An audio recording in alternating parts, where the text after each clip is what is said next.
37번째 토라 포션 베하알로트카 민수기 8장 1절에서 12장 16절 말씀, 스가랴 2장 10절에서 4장 7절 말씀, 고린도전서 10장 1절에서 13절 말씀입니다. 37번째 토라 포션 베하알로트카라는 제목은 민수기 8장 2절에 네가 등잔불을 켤 때에 라는 표현에서 유래합니다. 이 포션은 제사장 아론이 성막의 등잔대를 밝히는 장면으로 시작하여 이스라엘 백성이 시내산을 떠나 광야에서 여정을 시작하기 전에 여러 가지 준비와 사건들을 다룹니다. 먼저 하나님께서는 모세를 통해 아론이 메노라, 즉 등잔대에 등불을 켜도록 명령하십니다. 성막의 등잔대는 하나님의 임재와 인도를 상징합니다. 예슈아는 요한복음 8장 12절에 세상의 빛으로 표현되며 계시록에서는 7 금초대 사이에 계신 메시아로 묘사됩니다. 교회는 메노라와 같으며 예슈아 메시아를 통해 세상에 빛을 비추는 사명이 있습니다. 두 번째로 레위인들이 하나님께 봉헌되며 회막 봉사를 맡게 됩니다. 이들의 봉사는 25세부터 시작해 50세에 끝납니다. 그 다음 9장에서는 두 번째 유월절이 나옵니다. 예식적으로 부정해져서 유월절에 참석하지 못한 이스라엘을 위해 두 번째 유월절을 허락하시는데 유월절 다음 달의 같은 날에 허락하십니다. 그 다음에는 구름 기둥과 불 기둥의 인도가 나옵니다.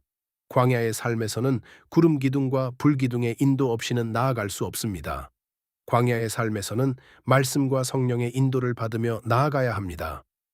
다음으로 은 나팔 제작 및 사용법에 대해 나옵니다.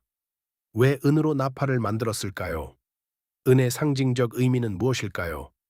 은은 구속과 속전의 의미를 갖습니다. 출애굽기 30장 11절에서 16절에 의하면 사람의 생명을 위한 속전으로 은을 바칩니다.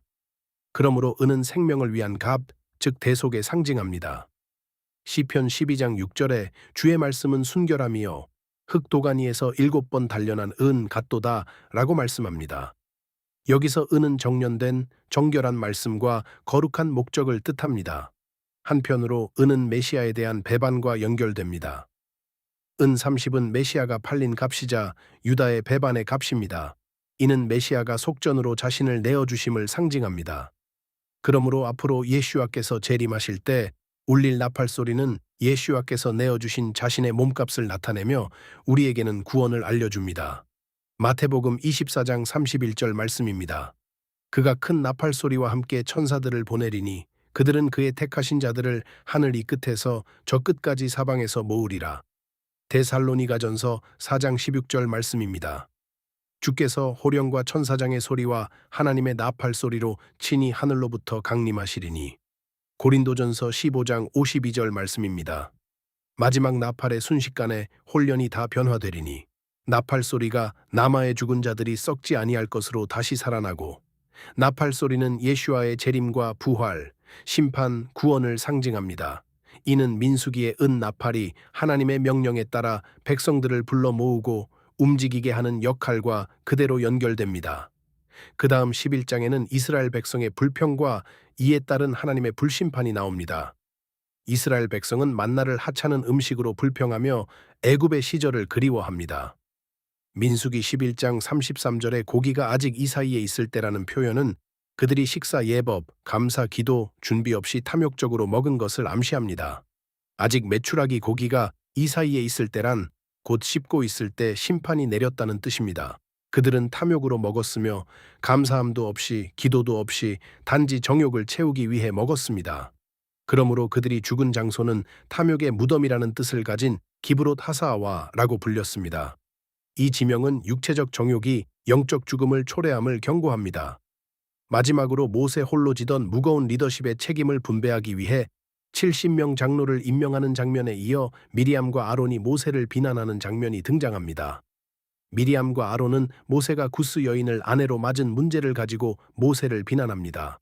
그 결과 하나님이 직접 개입하여 미리암을 문둥병에 걸리게 하십니다. 모세가 백성의 중재자로서 힘들어할 때 하나님이 장로 70명을 세우시고 그들에게도 모세에게 주신 같은 영을 부어주십니다. 숫자 70은 세상의 열방을 대표하는 숫자입니다. 예언적으로 모세에 이어 70명의 장로에게도 같은 연기 부어짐은 열방의 하나님의 영기 부어짐을 암시합니다. 그러나 미리암과 아론은 메시아의 상징인 모세를 비난하였고 미리암은 문둥병에 걸립니다. 우리 메시아께서도 모세처럼 이방 민족을, 즉 교회를 신부로 취하셨습니다. 모세가 구스 여인을 취한 사건은 이방인을 향한 하나님의 구속 계획입니다. 이는 메시아께서 유대인뿐 아니라 온 민족을 신부로 삼으실 것이라는 예표적 사건으로 볼 수 있습니다. 우리는 마지막 때를 살고 있습니다. 이스라엘이 예슈아께 나아와 그분이 메시아인 것을 알도록 중보해야 합니다. 예슈아께서는 참으로 만왕의 왕이신 메시아이십니다. 마라나타 주여 오시옵소서.